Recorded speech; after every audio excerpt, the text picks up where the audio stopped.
Okay, so we're diving in today, and it's fascinating how the everyday stuff can tell us so much, right? Like how we shop, how we connect with family, even just those like random family gatherings that stick in our memory. Yeah, for better or worse, right? Those memories. Exactly. And you've been sharing some really interesting glimpses into your life, online shopping habits, a visit to family with a casino twist, and your thoughts on like family celebrations and The responsibilities. whole spectrum. Yeah. So let's unpack this all and see what it tells us about ourselves and, well, the world we live in. Feels like a plan. All right. So you're thinking about how often do you buy things online? Why? Hmm. And you mentioned every 2 or 3 months or so focusing on Black Friday deals for, practical stuff, Hmm. household goods, personal care, things like that. What really stands out to you about that, like the frequency and your reasons? Well, I think that the interesting thing is that waiting for those sales, like Black Friday for those essential things, shows that it's a conscious choice. Yes. Like, it's not just about like, oh, it's convenient, I need it now. It's more about getting the best value. Strategic. Yeah, exactly. And it also shows how those big shopping days have become a part of how we plan for like regular household needs. It Yeah. makes you wonder about how that affects the economy as a whole when so much buying power is focused on just a few days. Wow, that's a really good point. Yeah. Okay, but here's where it gets even more interesting. You mentioned your last online purchase was a Dyson hairdryer. Hmm. You described it as lightweight, powerful, and stylish, a real treat yourself moment. So how does that play into your online shopping, like balancing the needs with the wants? I think that's a common thing. Hmm. A lot of online shopping is driven by practicality, but then there's that desire for something that brings a bit of joy or is like a quality upgrade. And the fact that you pointed out those specific features, lightweight, powerful, stylish, shows that even those treat yourself purchases are still thought out. We're not just clicking and buying. It's not just impulsive. Right, exactly. That makes a lot of sense. Now, you also brought up something else that's really interesting. You've seen things in stores but ended up buying them online, like that cordless vacuum cleaner. And the reason was mainly price and those credit card reward points. So, is that something you do often? And what else influences your decision to buy online after seeing something in person? I think that's become so common these days. It's Yeah. like you go to the store, you see it, you feel it, you check it out. But then online, you might find a better price. Or those reward programs are really tempting. It's like a double win. Yeah, it really shows how people are getting smart about using both online and offline shopping to their advantage. And then beyond the price and the points, there's also the convenience of delivery, and you can easily read what other people are saying online. You know, Yeah, all those reviews. it all plays into the decision. Absolutely. Okay, last thing on online shopping. You mentioned how this shift towards online shopping is even more pronounced in places like Canada, where those harsh winters make going to physical stores less appealing. Yeah, makes sense. What do you think the impact of this is on communities both in Canada and maybe in other places too? Well, the convenience factor is huge, especially when you factor in bad weather. Yeah. But that convenience can have some downsides for local businesses and the community as a whole. You know, Feels like a trade-off. if fewer people go to those brick and mortar stores, it can lead to stores closing, jobs being lost, and the community might not feel as lively. That's a great point. Okay, so let's switch gears a bit. You shared a story about visiting a family member, and you said, describe a time when you enjoyed visiting a member of your family in their home. And you told us about visiting your uncle in downtown Sacramento, California during the holidays. Right. And his apartment building had a very unique feature, a casino right underneath. You even mentioned the lobby with its stunning facade and this massive chandelier. What was your first thought when you realized you'd be spending time so close to a casino? It was definitely intriguing. Mhm. Having a family visit in a place like that, Yeah. it wasn't what I expected. Especially with that lobby you described. The stunning facade, the massive chandelier. It felt more like something out of a movie than a regular family get-together. Mm. It made me wonder what the rest of the visit would be like. So you went there to spend time with family, but then things took a really interesting turn. You actually went down to the casino and played some game slots, the claw machine. You even tried your hand at some blackjack. And you mentioned having a surprisingly good buffet dinner at the casino, too. Mm-hmm. Looking back, what stood out to you the most about that experience? The games, the food, the unique setting. And if you had to choose a casino game to play in that kind of relaxed family setting, which one would you go for? Honestly, what stood out the most was just doing something different and unexpected with family. We went there to connect, but the casino setting added this whole other layer to it. It wasn't your typical evening at home. The fact that the buffet was good too just added to the pleasant surprise.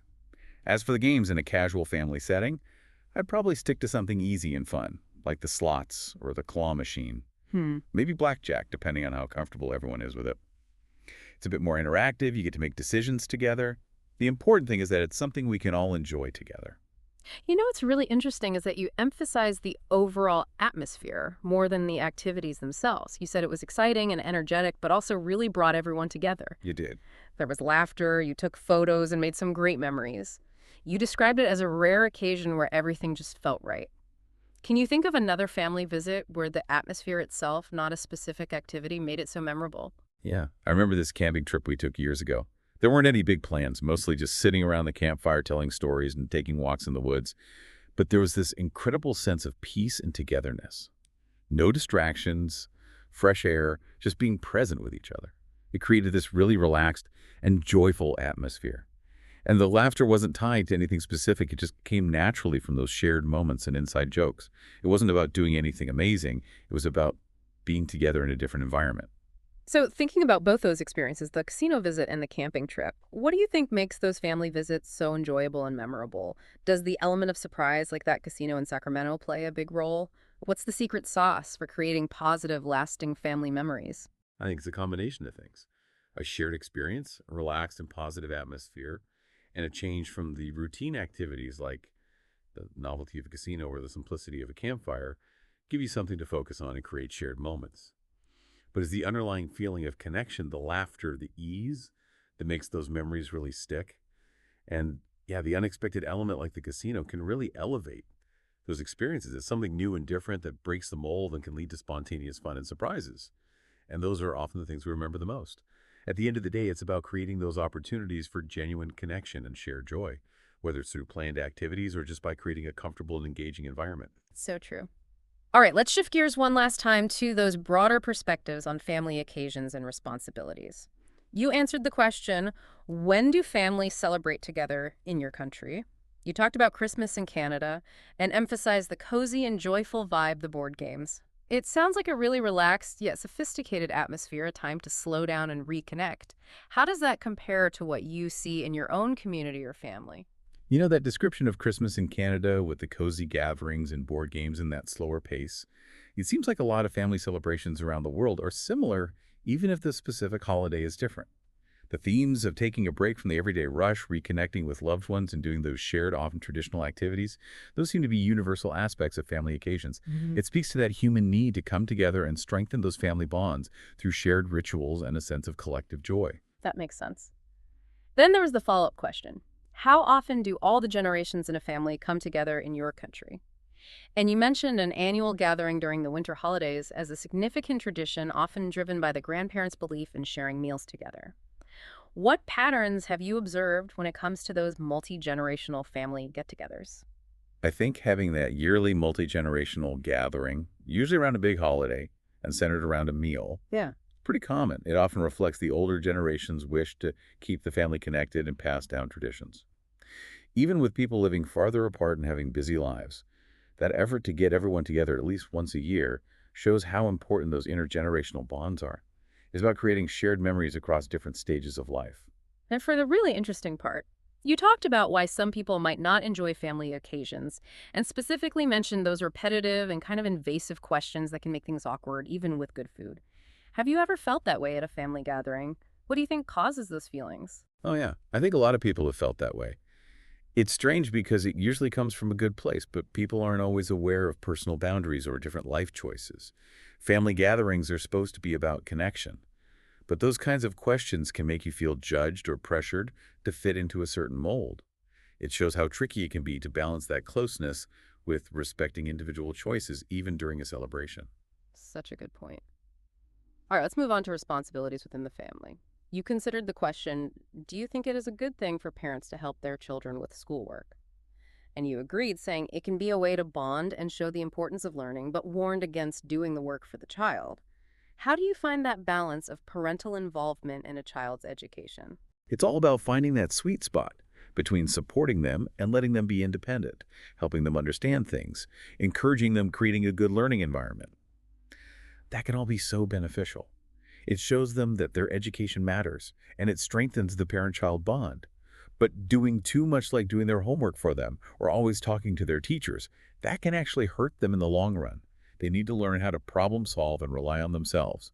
The goal is to help them become independent learners who are engaged with their education. That makes so much sense. Okay, you also talked about families eating together daily and suggested that strong communication might be more important than forcing those meals, especially if there's tension. Do you agree with that? How does it fit into your views on family dynamics and the role of shared meals? I think that view acknowledges the complexity of families.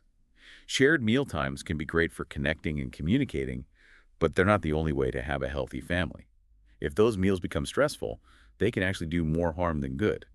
Open, honest, and respectful communication throughout the day in different situations. That's what really matters for building strong relationships, more than just sticking to a rigid meal schedule. I like that perspective. Lastly, you talked about the idea that everyone in a family should share household tasks. You were all for it, emphasizing teamwork and preventing one person from feeling overwhelmed and resentful. How do families, handle that division of labor? What are some of the challenges in making it fair? Everyone agrees that sharing household tasks is good. It's all about teamwork and preventing resentment. But putting that into practice is often harder than it sounds. Traditional gender roles, different work schedules, people being comfortable with different tasks. It can all lead to an unequal division of labor. Even when both parents work, it's not uncommon for one person to end up doing way more axle. Open communication, respecting each other's time and energy, and being willing to adapt and renegotiate as things change, those are all key for a more equitable and balanced division of tasks. Absolutely. Yeah. So, what does all this mean for you, our listener? This deep dive into everyday life, from online shopping to family dynamics, shows us that even the ordinary is full of insights.